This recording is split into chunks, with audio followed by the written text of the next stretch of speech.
Lifestyle बदलेंगे, मन की बीमारियां भी खत्म, तन की बीमारियां भी खत्म, और संबंधों में जो टकराव आ रहे हैं वो भी खत्म हो जाएंगे। ये सारे किसने बनाए हैं? हमने। खत्म कौन करेगा? हम। उंगली रखिए एक बार इधर। मेरा हर संकल्प क्या क्या करता है? मेरा हर संकल्प मेरी भावना बनता है, मेरी फीलिंग्स बनता है।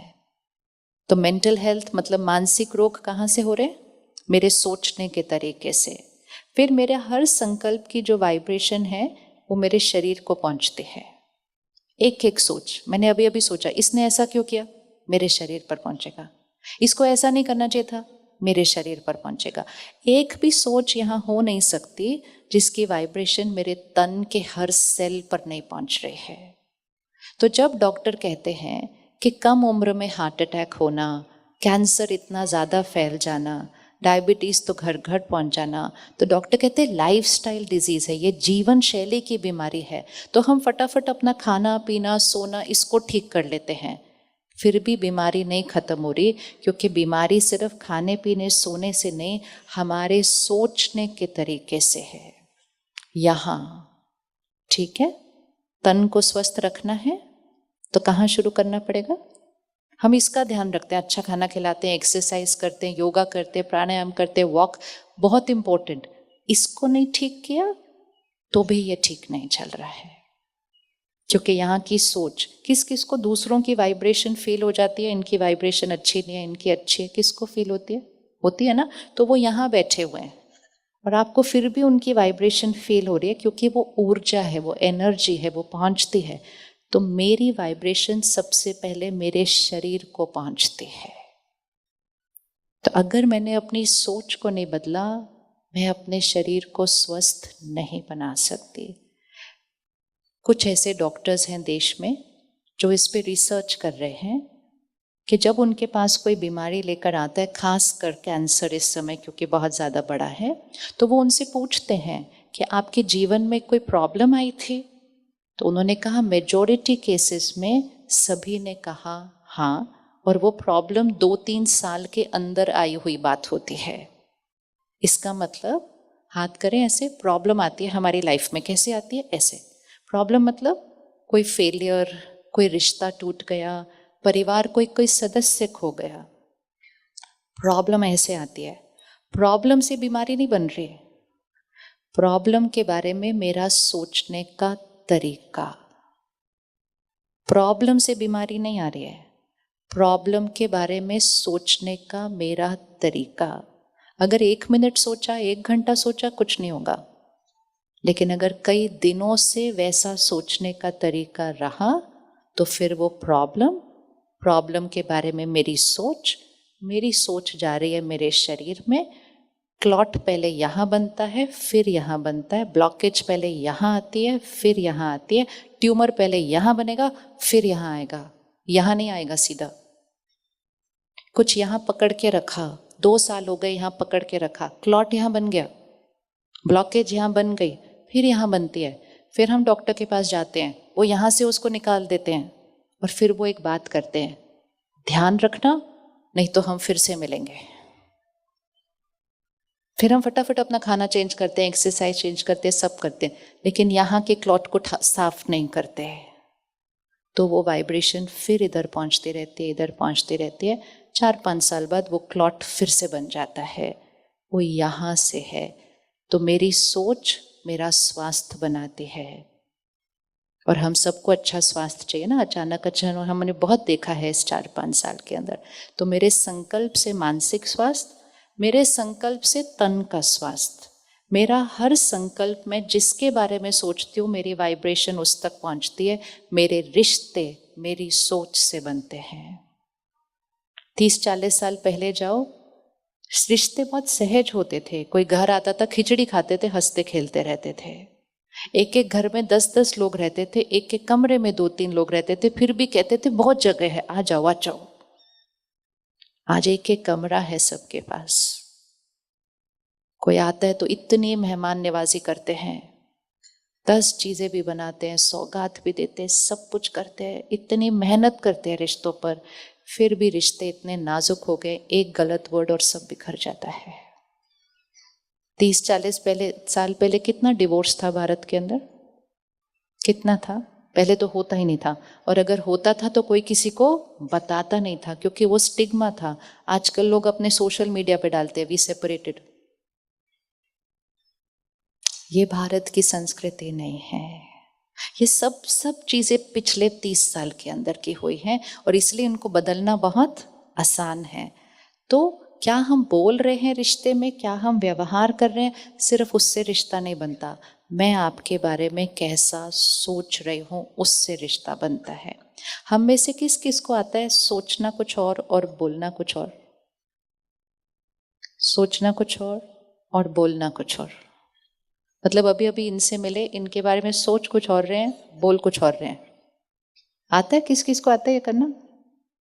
बाकियों को नहीं आता? मैं करके दिखाऊं आपको? अभी अभी कोई आपको मिले, हाँ सबको आता है, हमें अवेयरनेस नहीं है कि हम वो करते हैं। अभी अभी किसी को मिले, कहा आपसे मिलके बहुत मजा आया, हम अगले हफ्ते फिर मिलेंगे, आप जरूर घर आना, और अंदर से बोलते कितना बोर किया, मेरा घंटा वेस्ट हो गया। अब सामने वाले को इतने प्यार से बुलाया था, वो अगले हफ्ते आ जाएंगे घर हमारे, फिर हम अंदर से सोचेंगे ले इनको एक बार बोला आ जाओ, ये आए भी गए अपने आप ऐसे। फिर हम ऊपर से फिर उनको खुश करने के लिए बोलते हैं खाना खा के जरूर जाना, इतने प्यार से बोलते वो उठने लगे थे, बैठ ही जाते हैं फिर से। हम कहते ला एक बार बोला ये बैठ ही गया खाना खाने के लिए। ये है सोचना कुछ और बोलना कुछ और। ये अंदर की सच्चाई सफाई जब तक नहीं होगी हमारी शक्ति नहीं बढ़ेगी। अगर कोई बात बोलने लायक नहीं है तो फिर वो सोचने लायक भी नहीं है। अगर आप दूसरे को बोल नहीं सकते क्योंकि उससे उसको तकलीफ होगी, तो सोचना भी वैसा नहीं है क्योंकि उससे मुझे तकलीफ होगी। और जब दो एनर्जी दूसरे को जाएगी, सोच कुछ और बोल कुछ और, तो रिश्ता कभी मजबूत नहीं बन सकता है। अगर कोई भी, हर एक अपने रिश्तों को आज चेक कर ले। अगर आप अपने किसी भी रिश्ते को और सुंदर और शक्तिशाली बनाना चाहते हैं, उसके लिए बैठकर बात करने की ज़रूरत नहीं होती है। कई बार हम कहते हैं ना बैठो बैठो बात करते हैं, क्या प्रॉब्लम है क्या प्रॉब्लम है। जैसे ही बैठते हैं बात करने के लिए, इतनी बातें बाहर निकल के आती हैं कि वो गांठें खुलने की बजाय कई बार और भी ज़्यादा गांठें बन जाती है। होता कि नहीं ऐसा होता? फिर हम कहते हैं आप मेरे बारे में ऐसा भी सोचते हो, आप ऐसा भी सोच। बैठकर बात करने की ज़रूरत नहीं होती है। यहाँ से एक जना, दोनों में से एक जना अपनी सोच को बदल ले, उनके लिए आपके रिश्ते की सारी गांठें खुल जाएंगी, क्योंकि रिश्ता यहाँ से बनता है। आप उनके लिए वो जो हैं, जैसे हैं वैसा नहीं सोचना, जैसा आप चाहते हैं कि वो हो वैसा संकल्प उनके लिए करना, तो आपका संकल्प उनकी भी सृष्टि को बदल देगा, क्योंकि संकल्प से सृष्टि बनती है। वो हम अभी देखेंगे कैसे करना है। तो रिश्ते कहाँ से बन रहे हैं? रिश्ते कहाँ से बन रहे हैं? रिश्ते यहाँ नहीं बनते हैं। रिश्ते कहाँ बनते हैं? यहाँ बनते हैं। शरीर का स्वास्थ्य कहाँ बनता है? यहाँ बनता है। मन की स्थिति कहाँ बनती है? यहाँ बनती है। मेरा काम कारोबार तो वैसे ही यहाँ से चलता है। और सबसे इम्पोर्टेंट चीज़, इस साल हमने प्रकृति में बहुत उथल पुथल देखा, पानी ने बहुत उथल पुथल किया है इस साल। क्यों प्रकृति ऐसा कर रही है? क्या कारण है? प्रकृति और मनुष्य आत्मा का रिश्ता तो बहुत अच्छा होना चाहिए। प्रकृति साथ देती है, सहयोग देती है मनुष्य आत्मा को, लेकिन अगर आत्मा की शक्ति घट जाती है तो प्रकृति पर उसका बहुत गहरा प्रभाव पड़ता है। पर्यावरण, आप में से किसी ने अनुभव किया कि पेड़ पौधों पर आपकी वाइब्रेशन का असर पड़ता है? किसी ने नहीं किया? करके देखा? अच्छा, अगर आपके पास अपना बगीचा है और आप वहाँ कोई सब्जी उगाते हैं, और आपके बगीचे की सब्जी और सब्जी मंडी से आई हुई सब्जी, दोनों में कुछ फर्क होता है? फर्क होता है। क्यों फर्क होता है? सब्जी मंडी के तो अच्छे से किसान ने बहुत अच्छे से उगाई है, हमें तो ठीक से आते भी नहीं, तो भी घर की सब्जी होगी, वही फर्क क्यों होता है? वो उतना ही फर्क होता है बाजार से खरीदा हुआ खाना या घर में पकाया हुआ खाना में जितना फर्क होता है। क्योंकि जब घर में हम कर रहे हैं तो हमारी स्थिति कैसी है, हमारी वाइब्रेशन कैसी है। हर एक इसको करके देखना, पता चल जाएगा हमारी मनोस्थिति सृष्टि की प्रकृति पर कितना असर डाल रही है। 2 पौधे लगाएं, एक ही जगह लगाएं, एक ही बीज लें, 2 पौधे लगाएं, सेम धूप, सेम पानी, सब कुछ सेम। सिर्फ दोनों को पानी देते समय थोड़ा सा मनोस्थिति को बदलें। एक को बहुत प्यार से पानी दें, प्यार से अच्छे से बात भी कर लें पानी देते देते, और दूसरे को मजबूरी से पानी दे। इतने काम करने, पानी भी देने का काम मेरा ही है, अब पानी दे दे।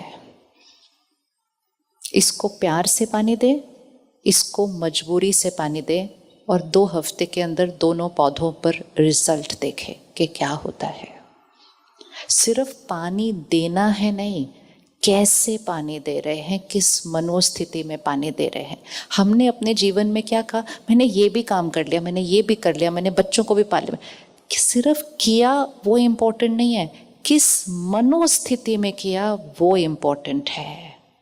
हम सिर्फ टिक करते हैं, मैंने ये भी किया, ये भी किया, ये भी किया। ये किया सिर्फ नहीं, किस मनोस्थिति में किया उससे परिणाम आता है, उससे भाग्य बनता है। करें प्रकृति को, प्रकृति को शुद्ध करना है। किस किस को प्रकृति को शुद्ध करना है? उसके लिए किसको शुद्ध करना पड़ेगा? जब हम में से किस किस को खुशी चाहिए, हाथ उठाएं। ओ 1 मिनट उठा के रखना, उठा के रखना, उठा के रखना। भाई सब देखो, सबने हाथ उठा दिया, खुशी चाहिए। हमको खुशी चाहिए नहीं। आज से नहीं बोलना मुझे खुशी चाहिए, बोलना मैं सदा खुश रहने वाली आत्मा हूँ। कैसे वाली आत्मा हो? खुश रहने वाली आत्मा हो। खुशी चाहिए मतलब हाथ कैसे है? खुशी चाहिए मतलब हाथ कैसे है? ऐसे। मुझे खुशी चाहिए, मुझे शांति चाहिए, मुझे प्यार चाहिए। चाहिए मतलब अभी नहीं है। भारत की संस्कृति हम ऐसे वाले नहीं हैं। हम कैसे वाले हैं? करो हाथ, करो हाथ। कैसे, कौन सा ज़्यादा अच्छा लगता है, ऐसे वाला या ऐसे वाला? ऐसे वाला। तो देवी देवता, देवी देवताओं की हम वंशावली हैं, वो हमारे पूर्वज हैं, वो हमारी संस्कृति है। तो देवी देवता वाली संस्कृति मतलब देने वाली संस्कृति, सेवा भाव की संस्कृति। तो आज से सिर्फ सोच बदलते हैं, परिणाम उसका आपको मिलता जाएगा। मुझे खुशी चाहिए नहीं, मैं सदा खुश रहने वाली आत्मा हूँ। बोलो एक बार, खुश रहने वाली नहीं, सदा खुश रहने वाली आत्मा हूँ। खुश तो रहते ही हैं, लेकिन सदा खुश रहने वाली आत्मा हूँ। फिर कोई आपको आके पूछेगा आपके जीवन में तो ये प्रॉब्लम चल रही है, बोलो हाँ। फिर आप कैसे खुश रह सकते हो? बोलो क्योंकि प्रॉब्लम तो बाहर है, प्रॉब्लम बाहर है, खुश रहना कहाँ है? या खुश मतलब ये नहीं हम एक्साइटेड है, जंप कर रहे हैं। खुश रहना मतलब मेरे मन की स्थिति स्थिर है, स्टेबल है, हलचल में नहीं आती है। तब प्रकृति को शांति, खुशी और प्यार के जब प्रकंपन मिलेंगे, तब प्रकृति सतो प्रधान हो जाएगी। जब तनाव के, ईर्ष्या के, गुस्से के, डर के, निंदा के प्रकंपन प्रकृति को मिलेंगे, तो प्रकृति की क्वालिटी क्या हो जाएगी? आजकल लोग कहते हैं सब्जी में भी ताकत नहीं बची, पानी में भी ताकत नहीं बची, हवा में भी ताकत नहीं बची। इसका अर्थ क्या है कि ताकत नहीं बची? क्योंकि आत्मा के अंदर ताकत नहीं बची, तो प्रकृति में उसका प्रभाव दिखाई देता है। और जब हम खुश होते नहीं हैं और खुशी को बाहर ढूंढते हैं, तो हम बहुत ज़्यादा चीज़ें खरीदते रहते हैं, खरीदते रहते हैं, खरीदते रहते हैं, जिससे हमें खुशी मिले। और जितना हम खरीदते रहते हैं, हम पर्यावरण का क्या कर रहे हैं? क्या कर रहे हैं? किस किस के पास घर में जगह कम और कपड़े ज़्यादा है ना? ज़्यादा। तो हम किसके लिए कपड़े खरीद रहे हैं? हम सिर्फ पहनने के लिए कपड़े नहीं खरीदते, हम खुशी के लिए कपड़े खरीदते हैं। आजकल हम खुशी के लिए चप्पल खरीदते हैं। बोर हो गए ये पर्दे देखकर, चलो पर्दे बदलते हैं। बोर हो गए ये फर्नीचर देख के, चलो इसको बदलते हैं। धन आ गया ना ज़्यादा, लेकिन वो धन से हमने क्या किया? खुशी को खरीदने की कोशिश की। लेकिन हर बार जब हम कुछ खरीद रहे हैं, हम प्रकृति को यूज कर रहे हैं। विश्व की आबादी बढ़ती जा रही है। हमारी ज़रूरतों के लिए पर्यावरण के पास बहुत है, लेकिन हमारी इच्छाओं को पूर्ण करने के लिए, क्योंकि इच्छाएं तो कभी पूरी होती ही नहीं हैं, और हम प्रकृति को एक्सप्लॉइट कर रहे हैं। इस नए साल में एक संस्कार लेकर आते हैं, और वो संस्कार है सादगी का। अच्छे कपड़े पहनो, महंगे पहनो, जो चाहिए पहनो, लेकिन बार बार ऐसे खरीदते रहे, फेंक दिया, यूज नहीं किया, छोड़ दिया, बोर हो गए, छोड़ दिया। ये रिस्पेक्ट नहीं है, ये पर्यावरण का सम्मान नहीं है। अगर पर्यावरण का हम ध्यान नहीं रखेंगे तो वो प्रकृति हमारा ध्यान क्यों रखेगी? हमारा रिश्ता प्रकृति के साथ भी अच्छा नहीं बनता। कौन कौन कर सकता है 2 कपड़े कम, 1 चप्पल कम, इतना थोड़ा सा कम, और जब एक्स्ट्रा होगा तो किसी और को दे सकते हैं, किसी और को दे सकते हैं। लेकिन ऐसे ले लेके भर दिया, साल बाद बोर हो गए, उसको फेंक दिया। इससे खुशी बढ़ने नहीं वाली है, इससे शक्ति सिर्फ क्या होने वाली है? कम होने वाली है, क्योंकि कर्म के खाते में हम कहाँ जा रहे हैं। तो फिर से एक बार रख ले, संकल्प की शक्ति से मन का स्वास्थ्य, संकल्प की शक्ति से तन का स्वास्थ्य, संकल्प की शक्ति से संबंध, संकल्प की शक्ति से पर्यावरण, प्रकृति, सारी health, mental health, physical health, social health, environmental health, ये चारों यहाँ से बनते हैं। और हमने कह दिया जैसी दुनिया जैसे जीवन वैसे संकल्प, नहीं हो सकता। आज से अपने संकल्प का रिमोट कंट्रोल किसके हाथ में लेना है? किसके हाथ में लेना है? अपने। जरा दोनों हाथ ऐसे करें एक बार, देखते हैं हमारे संकल्प से क्या होता है। अपने लेफ्ट हैंड पे अपने बच्चे को रखें, बच्चे नहीं है तो परिवार का कोई भी सदस्य रखें, और अपने राइट हैंड पे खुद को रखें। अगर आपके बच्चे के जीवन में कोई प्रॉब्लम आ जाती है, कोई हार जाता है किसी चीज़ में, या कोई और कोई मुश्किल आ जाती है, तो उसकी मन की स्थिति थोड़ी सी क्या हो जाती है? नीचे हो जाती है। हो जाती है ऐसा? नीचे होती है। करें, लेफ्ट हैंड को थोड़ा सा नीचे करें, मन की स्थिति नीचे जाती है। क्योंकि हमारा परिवार से अटैचमेंट है, मोह है। तो जब लेफ्ट हैंड नीचे जाता है तो राइट हैंड कहाँ चला जाता है? कहाँ जाता है? करके देखें, कहाँ जाता है? इधर जाता है। क्योंकि हमने कहा वो दुखी तो हम दुखी, वो परेशान तो हम परेशान। तो राइट हैंड भी कहाँ चला जाता है? थोड़ा सा नीचे चला जाता है। अब अगर राइट हैंड भी नीचे चला जाएगा तो आपसे आपके बच्चे को कौन सी ऊर्जा मिलेगी? वो परेशान है, दुखी है, चिंता में है। उसको ऐसे देखकर राइट हैंड भी नीचे चला गया तो आपसे उसको कौन सी ऊर्जा मिलेगी? उसको दर्द मिलेगा, उसको चिंता मिलेगी। अगर आपसे भी उसको दर्द और चिंता मिली तो लेफ्ट हैंड कहाँ चला जाएगा? और नीचे चला जाएगा। उसको वैसा देखकर राइट हैंड कहाँ चला जाएगा? और दोनों मिलकर कैसे गए? नीचे। फिर से लेकर आए। उनके जीवन में कोई प्रॉब्लम आई, लेफ्ट हैंड नीचे गया, आपको कहाँ होना चाहिए? करे, राइट हैंड कहाँ होना चाहिए?